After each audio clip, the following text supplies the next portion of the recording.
Trouble with Transformation, a serialized podcast by Alison Whip. Chapter 4. Slippery, like a seal.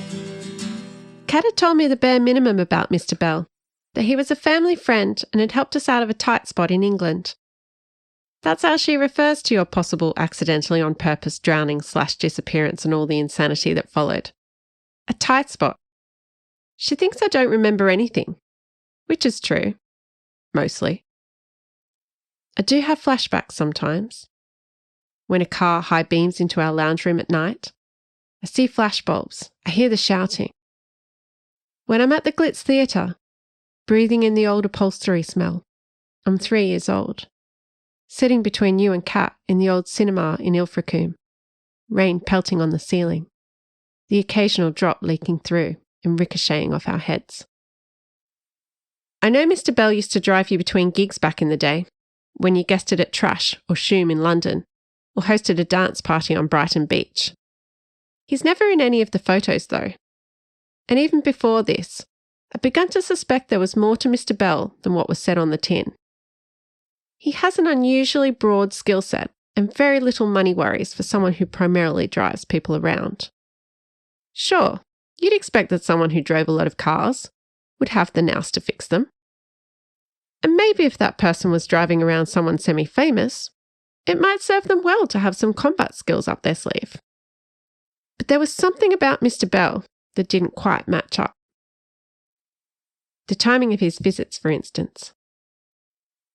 "So this is a nice surprise, Mr. B," I said between mouthfuls of lemon muffin as we cruised through the streets of Bottlenose Beach. "Back in Oz already? What brought you over this time? What's the occasion?" I'd be lying if I said I didn't love hearing about all the movie premieres and sponsorship launches. Mr. B was a bit too discreet for my liking. I'm sure he had plenty of juicy stories about movie stars who drank too much, billionaire CEOs who got into too many fights, etc. But I only ever got the bare bones. Still, some scrap of detail was better than nothing. Mr. Bell's eyes followed the traffic as he said, "Tennis sponsorship. An international bank. You would find it all very boring." Then he added, "But that's all done with now. Your mother's been saying for a long time I should take a proper holiday. That Bottlenose Beach is the perfect place to relax." I laughed. "You? Take a holiday?" I'd never heard of him taking time off. In fact, Kat often mentioned that in the entire time she'd known him, Mr. Bell had never so much as taken a sick day.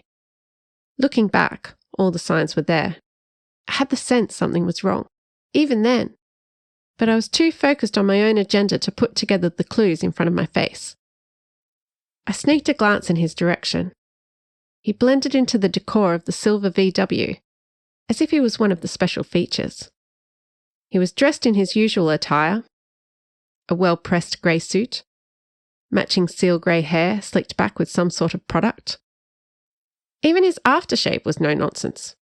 He smelled like a well-polished penny. "Mr. B?" "Yes, Ginger? Something on your mind?" Mr. B said, guiding the car around the corner and onto the street where the school lived. "Kat never talks about Terry. Never. And if I ever mention him, she shuts me down pretty quick." I knew there was no point in asking Kat about the machine. Mr. B's arrival, although oddly timed, also provided an opportunity. He glanced at the speedo. He was doing a conservative 49 in a 50 zone. "Is there something you specifically wanted to ask?" I took a deep breath and went on. "When you drove for Terry, did he ever mention some sort of a machine?" Mr. Bell pulled into the school drop-off zone and turned off the engine. "I'm sure in some circles Mr. B's deadpan capabilities are an asset. Maybe it's why you hired him, why he's in such popular demand. But sometimes I wish Mr. B was more expressive, that he had a nervous twitch or something. I don't think I've ever seen him crack a sweat. It wasn't natural to be wearing a suit in this climate without experiencing at least a little discomfort. But he was giving me nothing. I used to think it was a mistake on your mother's part not to talk about Terry. But look at you now. You are thriving. But no, your mother is right. I was wrong. Terry's accident casts a particularly heavy shadow. You shouldn't have to live under it. He pulled open the driver's door, and no sooner had he stretched a leg onto the curb than it seemed he was standing on my side, holding the door open, ushering me out. So you were saying it's the Global Cultures excursion today?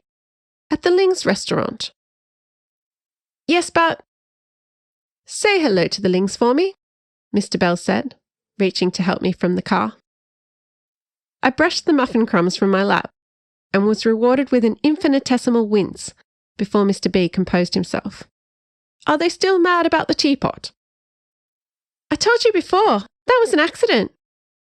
The last time Mr. B visited, the owners of our local Chinese, the Lings, had come over to play mahjong, bringing a Yixing teapot they said could be traced back to the turn of the 20th century. I'd been playing host and had tripped on our shagpile rug while carrying the tea tray. Right you are, he said, with a whisper of a smile. Mr. Bell had returned to his side of the car. He reached through the window and pressed the start button. The engine rumbled softly in reply. Enjoy the meal? He gave me a nod before disappearing into the car and moving off down the street. I'm not going to lie. The words I said about him as he drove away are probably not ones a long-lost father wants to hear coming from his daughter's mouth.